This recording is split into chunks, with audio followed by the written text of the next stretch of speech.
नमस्कार। मैं प्रोफेसर हरीश कुमार शर्मा, सिद्धार्थ विश्वविद्यालय कपिलवस्तु से। आज हम बात करेंगे लोक गीतों में प्रगतिशील तत्व विषय पर। तो शुरू करते हैं। सर्वप्रथम तो हम इस प्रगतिशील शब्द को ही समझ लें। कई बार प्रगतिवाद और प्रगतिशीलता को एक समझ लेने के कारण भ्रम की स्थिति उत्पन्न हो जाती है। यद्यपि शाब्दिक दृष्टि से दोनों में कोई बहुत अंतर नहीं है, दोनों में प्रगति शब्द है, समान रूप से विद्यमान है, पर प्रायः रूढ़ से हो चले अर्थ में प्रगतिवाद साहित्य के क्षेत्र में चला एक आंदोलन है जो एक विचारधारा विशेष से संबंधित है, और वह विचारधारा है मार्क्स की। यानी दर्शन के क्षेत्र का मार्क्सवाद ही साहित्य के क्षेत्र का प्रगतिवाद है। पर प्रगति का शाब्दिक अर्थ तो कुछ और है। उसका शाब्दिक अर्थ है आगे बढ़ना, उन्नति करना, समय के साथ चलना, परंपरा में कुछ जोड़ते हुए उसकी समीक्षा करते हुए चलना आदि। अतः कह सकते हैं कि प्रगतिशील होने का संबंध किसी विशेष विचारधारा से जुड़े होने से ही नहीं है। कोई भी प्रगतिशील हो सकता है, और एक तरह से देखें तो हर साहित्यकार कहीं ना कहीं प्रगतिशील होता ही है। अपने समय और समाज को आगे ले चलने वाली सोच ही किसी साहित्य और उस साहित्य के रचयिता को बड़ा बनाती है। तुलसीदास इसीलिए बड़े कवि हैं क्योंकि वे अपने समय से आगे की सोच लेकर चले हैं। जितने भी बड़े रचनाकार हुए हैं, उनका बड़प्पन उनकी अभिनवता में है, मौलिकता में है, सोच के नएपन में है, विचारों के खुलेपन में है, समय की नब्ज को टटोल कर उसकी समस्या के समुचित निदान में है, युगीन बोध और फिर युग की नव संरचना की संकल्पना में है। लोक साहित्य के संबंध में प्रारंभिक अध्येताओं के मन में कोई बहुत अच्छी धारणाएं नहीं रहीं। सामान्यतः उसे पिछड़े और गंवार लोगों का साहित्य माना जाता रहा, क्योंकि लोक की ही परिभाषाएं इस तरह से की गईं। लेकिन लोक का अर्थ पिछड़ा, गंवार और गतानुगतिक भर नहीं है, और न लोक कोई वायवी चीज है, संग्रहालय में रख देने योग्य या संग्रहालय में दर्शन कर लेने योग्य। लोक का अर्थ बहुत बड़ा है, उसकी परिधि बृहत्तर है। लोक में हम सब समाये हैं, चाहे गांव में रहते हों, चाहे शहर में आकर बस गए हों। थोड़े से अभिजन वर्ग को छोड़ दें तो प्रायः समूची जनता इसके अंतर्गत आती है। लोकवृत्त से हम तब तक पूरी तरह से बाहर नहीं होते जब तक कि स्वयं को उससे सायास अलग न कर लें, अन्यथा लोक से हम और हमसे लोक पूरी तरह से दूर हो ही नहीं सकता। कितनी ही लोक मान्यताओं, परंपराओं, मूल्यों, प्रवृत्तियों को हम जाने अनजाने, यहाँ तक कि चाहे अनचाहे भी अपनाए रहते हैं। तो यह कहना इतना भर है कि लोक पिछड़ेपन का प्रतीक भर नहीं है, और न लोक साहित्य दकियानूसी विचारों का वाहक मात्र है। उसमें भी अपने समय और समाज के सापेक्ष चलने की चाहत होती है, उनको नवयुगीन सोच से जोड़ने की सामर्थ्य होती है। लोकगीतों के संदर्भ में तो ये बात और भी सटीक ढंग से लागू होती है। यदि लोक साहित्य में लोक साहित्य में लोकगीतों का क्रम सर्वप्रथम आता है, संभवतः ये लोकप्रियता की दृष्टि से हो, परंतु यदि हम देखें तो लोक साहित्य की समस्त विधाओं, लोक कथा, लोक गाथा, लोक नाट्य, लोक सुभाषित में लोकगीत ही अद्यतन होते हैं, सर्वाधिक अपडेट होते हैं। देश काल परिस्थितियों के अनुसार इनमें त्वरित विस्तार होता रहता है। इनका आधार संवेदना होती है, भावना होती है, मन स्थिति होती है। अतः जब कोई ऐसी परिस्थिति आती है जो राष्ट्र की हृदयतंत्री को झकझोर देती है, तो नवीन नवीन विषयों पर लोकगीतों का स्फुरण लोक कवि के मन में हो उठता है और उसके रचे गीत अनायास ही लोक कंठ से निसृत होने लगते हैं।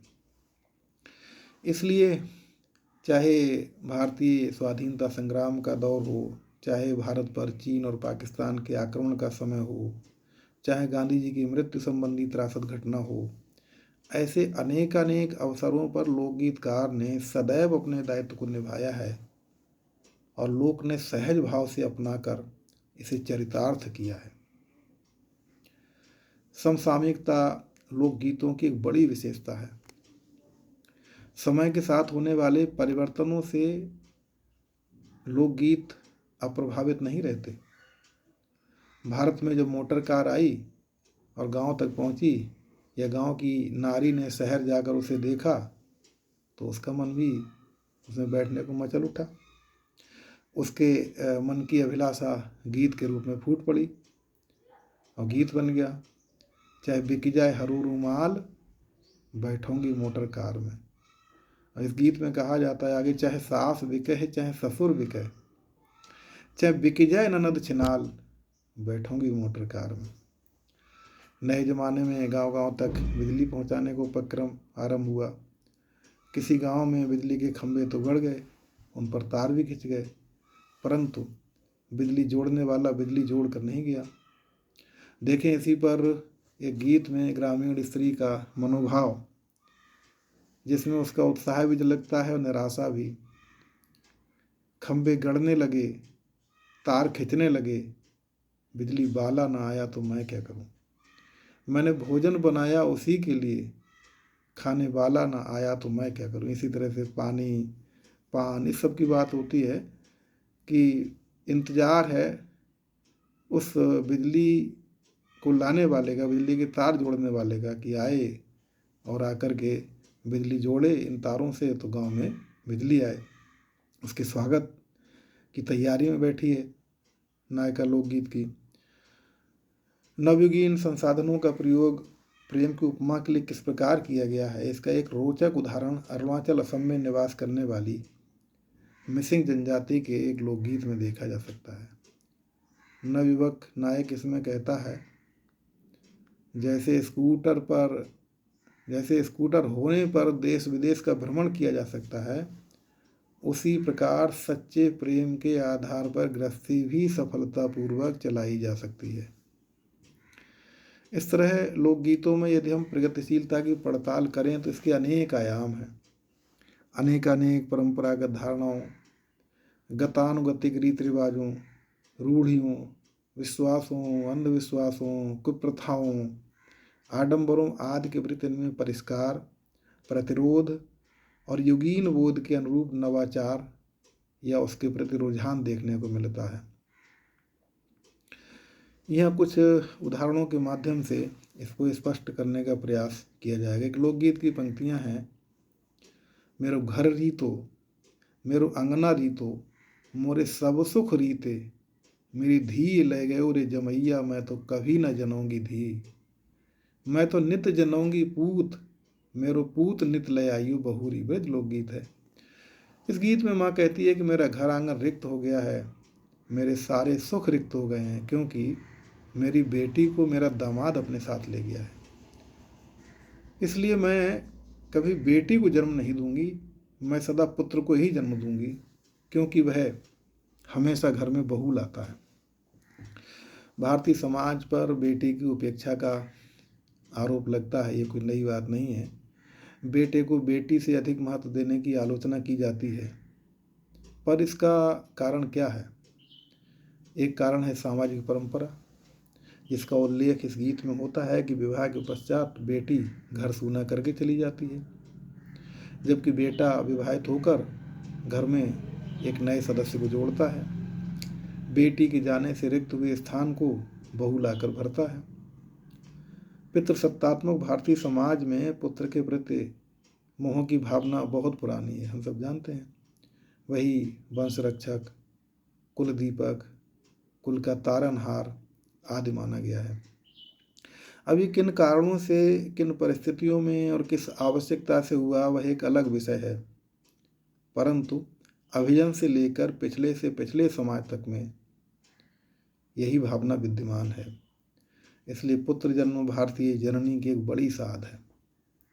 कितने ही लोकगीत इस भावना को लिए हुए हैं, जिनमें पुत्र के प्रति समाज की कल्प और समाज की इस कल्प के अनुरूप पुत्र जन्म के लिए माँ के मन की तड़प दिखाई देती है।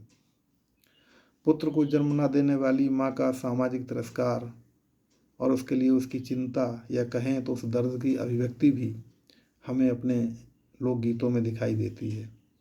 एक सामान्य बात है, पर विशेष बात यह है कि समाज में ऐसे भी गीत साथ साथ प्रचलित हैं जिनमें माँ की इस धारणा के उलट भावना और प्रगतिशील दृष्टि अभिव्यंजित होती है। जैसा कि पहले कहा गया कि पुत्र के प्रति समाज के मोह के अनेक कारण हैं, और उनमें से एक ये भी है जो उपर्युल्लिखित गीत में व्यंजित होता है। पुत्री को पराया धन कहा गया है। यद्यपि ये भी समाज ने कभी तय किया होगा कि बेटी को विदा होकर ससुराल में जाकर नया घर संभालना है, उसकी मालकिन बनना है, पर उसे जाना तो है घर छोड़कर। अपना घर छोड़कर जाने की कसक जितनी लड़की के भीतर होती है, माँ के भीतर भी उतनी ही होती है। भले ही वे दोनों परंपरा तथा सामाजिक नियम के नाम पर समय के साथ इससे समझौता कर लेती हैं, पर ये कसक कहीं ना कहीं तो प्रकट होती ही है। एक माँ की भावना इस गीत में देखिए। बेटी को भारतीय समाज में लक्ष्मी, दुर्गा, सरस्वती आदि पूज्य रूपों में देखा गया है। उसके जन्म से माँ की कोख सुलक्षणी हो जाती है, इसमें कोई संदेह नहीं। लेकिन समस्या ये है कि उसे एक न एक दिन पिता का घर छोड़कर पति गृह जाना ही है। एक घर उसके जाने से आबाद होगा तो दूसरा सूना।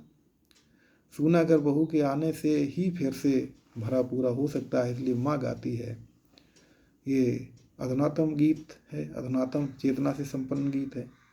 मैं तो पहले जनऊंगी धीयरी, मेरी जो कोख होए सुलक्षणी, जाकी गरजत आवेगी बरायतरी, पालकी चढ़े आवे साजना। मेरो घर जो रीतो और पेट उरी, मेरी धीयरी जमैया ले गयो। मैं तो बहुरी जनऊंगी पूतरी, मेरी जो कोख होए सुलक्षणी, जाकी गरजत जाएगी बरायतरी, पालकी चढ़े आवे कुल बहू। मेरो घर तो भरो और पेट उरी, मेरी रुनुक झुनुक डोले कुल वधू। भावार्थ है, मैं पहले पुत्री को जन्म दूंगी, इससे मेरी कोख सुलक्षणी हो जाएगी, उसकी गरजती हुई बारात आएगी, पालकी पर चढ़कर उसका पति उसे ब्याहने आएगा। मेरा घर और पेट दोनों रिक्त हो जाएंगे, क्योंकि दामाद मेरी बेटी को ब्याह कर मुझसे दूर ले जाएगा। इसलिए मैं बेटी के बाद बेटे को जन्म दूंगी, इससे मेरी कोख सुलक्षणी हो जाएगी, इसकी गरजती हुई बारात जाएगी और पालकी पर सवार होकर घर में कुलवधू आएगी। इससे मेरा घर भी भर जाएगा और पेट भी, जब कुलवधू अपनी पायलों की रुनुक झुनुक की धुन गुंजाती हुई घर के आंगन में घूमेगी। इस गीत में दो बातें विशेष तौर पर महत्वपूर्ण हैं। एक तो ये कि माँ पुत्री को पुत्र से पूर्व जन्म देना चाहती है, यानी कि संतान के रूप में उसकी प्रथम साध पुत्री है। और दूसरी बात यह है कि वह मात्र 2 ही संतानों को जन्म देने की बात करती है। संतुलित परिवार, परिवार नियोजन और बेटी बचाओ बेटी बढ़ाओ, आधुनिक युग के ये तीनों नारे एक साथ इस गीत में सधते हुए नजर आते हैं। पारंपरिक रूप से स्त्रियों का काम घर संभालना है और पुरुषों का बाहर की जिम्मेदारी संभालना माना जाता रहा है। आधुनिक स्त्री ने ये मानदंड बदले हैं। वह अब वे सारे काम कर रही है और करना चाहती है जो कभी पुरुषों के हिस्से के माने जाते थे। वह आज पुरुषों की बराबरी पर खड़ी है और कहीं कहीं तो आगे भी निकलती हुई दिखाई पड़ रही है। सैनिक से लेकर के बस कंडक्टर और ड्राइवर तक के वह सारे काम आज कर रही है। देखें समाज की इस बदलती हुई मनोवृत्ति का एक बिंब हिंदी लोकगीत में। लेकर मोतियों का थाल पूजा करने जाऊंगी, आप स्कूल जाएंगे आपके साथ जाऊंगी, लेकर मास्टर वाली डंडी बच्चे मैं पढ़ाऊंगी। आप स्टेशन जाएंगे आपके साथ जाऊंगी, लेकर गार्ड वाली झंडी गाड़ी मैं चलाऊंगी। देश के स्वाधीनता संग्राम में देश की जनता ने बड़ी भूमिका निभाई। स्त्री पुरुष दोनों ने इसमें योगदान दिया। लोकगीतों ने इसका दस्तावेजीकरण किया है कि कैसे स्त्रियों ने न सिर्फ परोक्ष रूप से बल्कि प्रत्यक्ष ढंग से भी इस महायज्ञ में स्वेच्छा से और सोत्साह अपनी महान हुताहुतियाँ दी। एक गीत में स्त्री अपने पति से कहती है, मैं भी तेरे साथ चलूँगी आज़ादी के जलसे में। एक अन्य गीत में देखें कैसे एक अल्पवयस्क बालिका पढ़ाई छोड़कर स्वाधीनता आंदोलन से जुड़ने की जिद करती है। छज्जे पर केस खोले खड़ी लाड़ो, अर्ज बाबा से करती है, दादाजी मेरी मत करो शादी, अभी उम्र मेरी 12 बरस की है, लिखा दियो कांग्रेस में नाम। पर्दा ग्रामीण भारतीय स्त्री के आगे बढ़ने की एक बड़ी रुकावट रहा है। एक उसकी जहालत का भी कारण है और जहालत के भी कारण है। ये कब कैसे चलन में आया ये एक अलग प्रश्न है, लेकिन जब एक बार ये प्रथा बन गया तो बन गया। आज भी ग्रामीण स्त्रियों की एक बड़ी आबादी इससे मुक्त नहीं हो पाई है। भारत को अगर पूरी तरह से जागना है, आगे बढ़ना है, समग्रता में विकसित होना है, तो आधी आबादी को जहालत के पर्दे से बाहर लाना पड़ेगा, उसकी सामर्थ्य का उपयोग करना पड़ेगा। आज ये काफ़ी हद तक होता हुआ दिखाई देता है, परंतु लोकगीतकार ने बहुत पहले ही इसका आह्वान किया। गीत की पंक्तियां, जागो है प्यारी बहनों भारत जगाए चलो, पर्दा जहालत का दूर हटाए चलो। एक अन्य लोकगीत में एक बहू सास के भेजने से बगिया में बार बार जाने को इसलिए मना करती है कि उसे वहाँ मौजूद ससुर के कारण घूंघट काटना पड़ेगा। ये निश्चय ही आधुनिक नारी है जो पर्दा प्रथा के प्रति प्रकारांतर से अपना विरोध दर्ज करा रही है। वो कहती, मैं बेर बेर बगिया न जाने वाली, मैं बेर बेर बगिया न जाने वाली, बहरे बगिया ससुर जी के अवना, मैं बेर बेर घूंघटा न काढ़े वाली। मैं बार बार घूंघट नहीं काढ़ूंगी क्योंकि ससुर जी आते हैं, मुझे घूंघट काटना पड़ता है। ये आधुनिक नारी है। प्रदूषण आज की एक बड़ी समस्या है। इसको लेकर तमाम तरह की चिंताएं, तमाम तरह के प्रयास, तमाम तरह के प्रतिबंध, जन जागरण, प्रचार अभियान आदि चलते ही रहते हैं। लोकगीतकार भी इस समस्या से अनवगत नहीं है। एक भोजपुरी लोकगीत की ये पंक्तियां इस दृष्टि से देखने योग्य हैं। बचावे के परी हो बचावे के परी, प्रदूषण से धरती बचावे के परी, बचावे के परी हो बचावे के परी, प्रदूषण से धरती बचावे के परी। एक लोक साहित्य की चेतना है। लोकगीतकार अपने लोकगीत में गा रहा है, जनता तक ये संदेश पहुंचा रहा है। क्या चिमनियन की करिया धुआं से, चिमनियों से निकलने वाले काले धुएं से दूषित भैल आसमानवा, आसमान दूषित हो गया है। खत्म करना हरियाली के मत काट बनवा, बनों को मत काटो, उनसे हरियाली मिलती है, हरियाली को खत्म मत करो। उल्टे पेड़ लगाओ, अब डेगे डेगे गछिया लगावे के परी। अब पग पग पर पेड़ लगाने पड़ेंगे हमको। प्रदूषण से धरती बचावे के परी, तब हम धरती को प्रदूषण से बचा पाएंगे, जो कि बहुत आवश्यक है हमारे लिए। परस्पर लड़ाई झगड़ा, द्वंद्व फसाद, फिर कोर्ट कचहरी आदि विकास के पथ की बाधाएं हैं, व्यक्तिगत जीवन की भी और सामाजिक राष्ट्रीय जीवन की भी। कोर्ट कचहरी में धन की बर्बादी करने से बेहतर है कि पंचायत व्यवस्था सुदृढ़ हो, उसमें सुधार हो, मेल समाज हमारा स्वावलंबी हो, स्थानीय स्तर पर ही माने पंचायत के स्तर पर ही समस्याओं का समाधान हो सके, लोग विकृतियों से मुक्त हों, मेल मिलाप, शांति और सामूहिकता की भावना के साथ आज़ादी के बाद व्यक्ति, समाज और राष्ट्र के विकास की एक परिकल्पना इस गढ़वाली गीत में की गई है। गढ़वाली गीत की 2 पंक्तियाँ, उसके बाद उसका हिंदी भावानुवाद। गाँव गाँव पंचायत करा और सुधारा पानी जी, सुख से उठली बठली रानी बौरानी जी।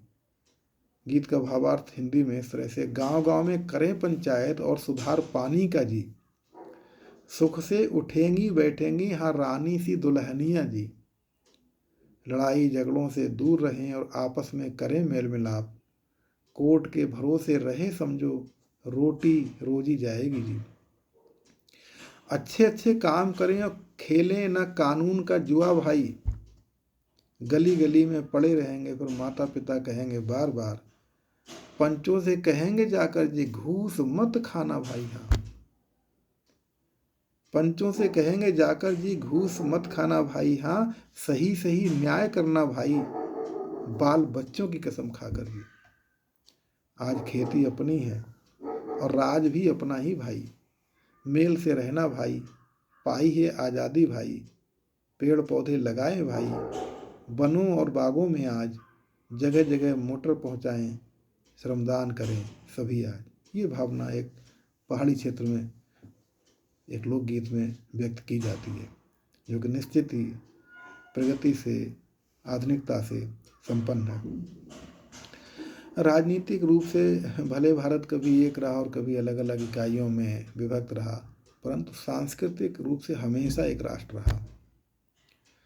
अंग्रेजों से स्वतंत्रता प्राप्ति के बाद एक लोकतांत्रिक गणराज्य के रूप में विश्व में अपनी अमिट पहचान लिए खड़ा है। अपनी इस राष्ट्रीयता का बोध प्रबुद्ध से लेकर एक आम जन तक को है। इसका उदाहरण है अरुणाचल प्रदेश जैसे सुदूर सीमावर्ती राज्य में रहने वाली तांगसा जनजाति का एक लोकगीत, जिसका भावार्थ कुछ इस प्रकार है। अरुणाचल प्रदेश भारत के विशाल भूभाग में अरुणाचल प्रदेश का जन्म हुआ, जहाँ तांगसा, नोक्ते, आदि, नीसी, आपातानी, खामती जैसी जनजातियाँ विद्यमान हैं। उसी के अंतर्गत हम तांगसा जनजाति का एक विशाल क्षेत्र है, जिनका तिरप नदी के ऊपरी क्षेत्रों में निवास स्थान है। तांगसा के अंतर्गत आने वाली हम सभी जनजातियाँ मुकलोंग, लोंगचांग, जुगली, पांगसा आपस में भाईचारे के साथ रहते हैं। भारत के विशाल भूभाग में अरुणाचल प्रदेश का जन्म। देखने वाली बात यह है कि अरुणाचल प्रदेश का वर्णन है, वहाँ की आबादी का वर्णन है, कौन कौन सी जनजातियाँ कहाँ कहाँ रहती हैं, लेकिन लोकगीतकार को इस बात का बोध है, इस बात को ध्यान दिलाना वो नहीं भूलता कि अरुणाचल प्रदेश भारत का अंग है। भले ही चीन कुछ कहता रहे, लेकिन जो एक सामान्य अरुणाचल वासी है, लोकगीत उसकी भावना को प्रकट करता है। वो कहता है कि भारत के विशाल भूभाग में अरुणाचल प्रदेश का जन्म हुआ। ये नवयुगीन चेतना हमारे लोकगीतों की है, लोकगीतकारों की है। एक नागपुरी गीत में इसी भावना को और भी सुंदर शब्दों में अभिव्यक्त किया गया है। देश के सौंदर्य एवं गरिमा का बखान करती इस गीत की कुछ पंक्तियाँ देखने लायक हैं। भारत महाबड़कारी अंत परी जड़, नागपुरी गीत है। झबरल डलिया पाती पाती हमनी बसिया, हेकी आगे भारतीया, सागर धोवे गोड़ पहाड़ मुकुट मूण, गंगा जमुना कतय पावन नदिया, हेकी आगे भारतीया। भावार्थ है इसका, भारत एक डाल है जिसके हम पत्ते हैं, सागर जिसके चरण पखारता है, गंगा जमुना जैसी पावन नदियाँ जिसका श्रृंगार है, बंगाल से गुजरात तक, कश्मीर से कन्याकुमारी तक, जहाँ रंग रंग की बोलियाँ, जाति और धर्म हैं, जहाँ ज्ञान विज्ञान की अनुपम ज्योति जलती है, जहाँ महान नारी ने अवतार लिया, वह भारत भूमि हम सबकी माता है। किसी न किसी तरह का नशा करना समाज की अतीत में एक सामान्य प्रवृत्ति रही है। पान, बीड़ी, सिगरेट, तंबाकू, चिलम आदि ग्रामीण जीवन का तो एक भाग जैसे ही थे। सभी नहीं तो अच्छी खासी संख्या में लोग इनका सेवन करते थे। पान, सुपारी इत्यादि तो संस्कृति का भी भाग रहे हैं। अब ये प्रवृत्ति कुछ कम हुई है तो जनजातीय समाजों तक भी ये चेतना पहुंची है। अरुणाचल प्रदेश में कभी अफीम का सेवन खूब किया जाता था, जिसकी गवाही भी ये गीत देता है। पर ये नवयुगीन चेतना है कि वहाँ की एक नोकते जनजाति के लोकगीतकार भावी पीढ़ी को समय के साथ चलने का मंत्र दे रहा है। वस्तुतः इस नोकते लोरी गीत में बच्चे को आगे चलकर एक अच्छा नागरिक बनने का आशीर्वाद और शिक्षा दी जा रही है। द्रष्टव्य हैं कुछ भाव। तुम्हारा जन्म एक महान उद्देश्य के लिए हुआ है। ये लोरी गीत का भावार्थ है। तुम्हारा जन्म एक महान उद्देश्य के लिए हुआ है। तुम बड़े होकर अधिक से अधिक कृषि कार्य करो और अधिक अनाज उपजाओ। इससे तुम इतने अमीर हो जाओगे कि दूसरे गांव में जाने की जरूरत नहीं पड़ेगी। तुम अफीम नहीं खाना, यानी कि नशे से परहेज करना। लोकगीतों में ही नहीं अपितु लोक साहित्य की अन्य विधाओं में भी यदि हम देखें तो ये प्रगतिशील चेतना वहाँ भी दिखाई पड़ जाती है। लोकनाट्य लोक साहित्य की बहुत ही लोकप्रिय विधा है, जिसको देखने के लिए सैकड़ों हजारों की संख्या में जनसमूह उमड़ता है। पौराणिक, ऐतिहासिक, सामाजिक, राजनीतिक आदि अनेक विषयों से जुड़े ये लोकनाट्य जनता का मनोरंजन तो करते ही हैं, उसके मूल्य निर्माण में भी अपना बड़ा योगदान देते हैं। ऐसा एक लोकनाट्य है अमर सिंह राठौर। इस ऐतिहासिक नाटक में राजपूत राजा अमर सिंह राठौर मुगल दरबार से 7 दिन की छुट्टी लेकर के अपना गौना कराने के लिए जाता है। लौट कर आने के बाद नवविवाहिता के साथ ऐसे रास रंग में खो जाता है कि 7 के बजाय 14 दिन हो गए दरबार में वापस हाजिरी लगाने नहीं गया। दरबारियों ने कान भरे बादशाह के। इस पर बादशाह ने अमर सिंह पर प्रत्येक दिन का 1 लाख रुपया जुर्माना अनुपस्थित दिनों के लिए तय कर दिया और ये संदेश लेकर उसके भतीजे राम सिंह को उसके पास भेजा। राम सिंह दरबार में अपने चाचा के बारे में हुई कुचर्चाओं से बड़ा खिन्न था, पर बिना उनकी अनुमति के कुछ कर नहीं सकता था। अतः उसने अपना सारा आक्रोश अपने चाचा पर निकाला। सामंती संस्कृति में शराब पीना आम बात थी, पर इस नौटंकी में नाट्यकार उसकी आलोचना के लिए अवकाश निकाल लेता है। देखें कुछ पंक्तियाँ। किस गफलत की नींद में रहे चचा जी सोए। राम सिंह जाके अपने चाचा अमर सिंह से कहता है, किस गफलत की नींद में रहे चचा जी सोए और चाचा नशा शराब का अब सब मालूम हुए। अब सब मालूम होए पड़ेगा जब पीछे पछताना और 7 रोज का 7 लाख देना होगा जुर्माना। इस तरह से यदि हम देखें तो लोक साहित्य की अनेक आयाम हैं और लोकगीत इनमें अग्रणी भूमिका निभाते हैं। लोक साहित्य पिछड़े लोगों का साहित्य भर नहीं है और ना उसमें सर्वत्र पिछली मानसिकता के ही दर्शन होते हैं। ध्यान से देखा जाए तो उसमें ऐसे कितने ही तत्व प्राप्त होंगे जो हमें नवयुगीन चेतना से जोड़ते हैं, गतानुगतिकता से बाहर लाते हैं और उन विचारों भावों के वाहक बनते हैं जो हमें प्रगति की ओर ले जाते हैं तथा समय के साथ चलने की प्रेरणा देते हैं। समयानुसार समाज का रुझान बदलने से साहित्य और संस्कृति भी प्रभावित होते हैं और समाज को भी प्रभावित करते हैं। धन्यवाद।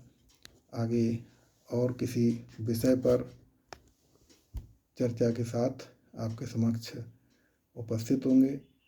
सभी विद्यार्थियों को शुभकामनाएं और आपको अगर उपयोगी लगे इस विषय पर बातचीत तो आप इस वीडियो को लाइक भी करें और चैनल को सब्सक्राइब भी करें ताकि निरंतर आपके सामने इस तरह की उपयोगी चीज़ें पहुंचती रहें। धन्यवाद।